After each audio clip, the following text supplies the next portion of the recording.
আজকে কুকু পাখি রান্নাঘরে রান্না হবে চিকেন স্টু। এটা হচ্ছে বিকেলের জন্য হচ্ছে। আমি চিকেন স্টুর সবজিটা কেটে ধুয়ে নিয়েছি। এখানে চিকেন ধুয়ে নিয়েছি। আমি কড়াইতে বসিয়ে দিয়েছি পেঁয়াজটা ডুমো ডুমো করে কেটে। দারচিনি, ছোটো এলাচ, তেজপাতা আমি একটু ফোড়নে দিয়েছি। একদম ঘরোয়া করি আমি। এটা একটু ভাজা ভাজা হয়ে গেলে তারপর আমি দেব সবজি। আর ঘরের আজকে রান্না হয়েছে ঝোল, কাটাপোনার ঝোল, ছোটো মাছ ভাজা, প্লেন ভাত। আমার খাবার চলে গেছে তার জন্যে। আর হচ্ছে এখানে ভাজা মুগের ডাল, আর রয়েছে আলু ভাজা। এই আমার আজকে রান্না। ও তার সাথে থাকছে হচ্ছে আমার হচ্ছে চানা মশলা। তো ধীরে ধীরে দেখতে থাকুন আমার কীভাবে চিকেন স্টুটা ঘরোয়াভাবে করছি। সবজিগুলো হাফ ভাজা হয়ে যাওয়ার পর দিয়ে দিলাম আমি চিকেন আমি বেশি করবো না, ভাজবো না। বেশি ভাজলে বেশি ভেঙে যাচ্ছে, একটু নেড়ে চেড়ে এর মধ্যে এবার আমি দিয়ে দিলাম আদা আর হচ্ছে রসুন কুচি। এর মধ্যে এখন দেবো লবণ আর গোলমরিচ গুঁড়োটা দিয়ে নেড়ে চেড়ে জল দিয়ে আমি চাপা দিয়ে দেবো 15 মিনিটের জন্য।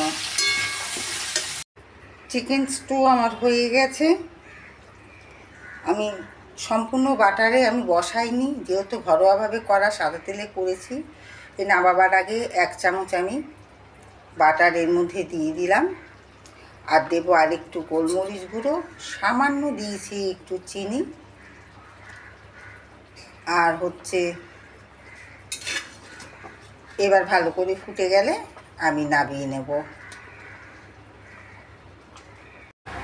এবার আমি বসাবো চানার জন্য কড়াই তেল দিয়ে দারচিনি আর হচ্ছে তেজপাতা ফোড়নে দিয়েছি। এলাচটা আমি মশলার সাথে বেটে দিয়েছি। এবার আমি এখানে দিয়ে দিলাম মশলা। পেঁয়াজ অনেকে ভেজে দেয়, কিন্তু আমি ভেজে দিইনি।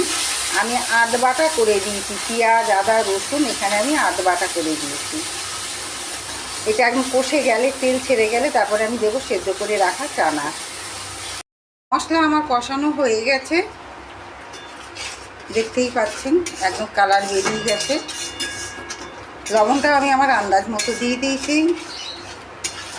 এইবার আমি এখানে এই সেদ্ধ করে রাখা চানাটা দিয়ে দেবো।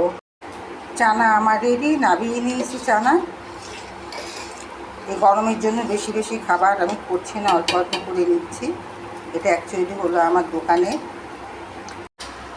এই ছিল আমার আজকের রান্না। আবার দেখা হচ্ছে আপনাদের সাথে নেক্সট ভিডিওতে নতুন একটা রান্না নিয়ে। সবাই ভালো থাকবেন, সুস্থ থাকবেন। রাধে রাধে।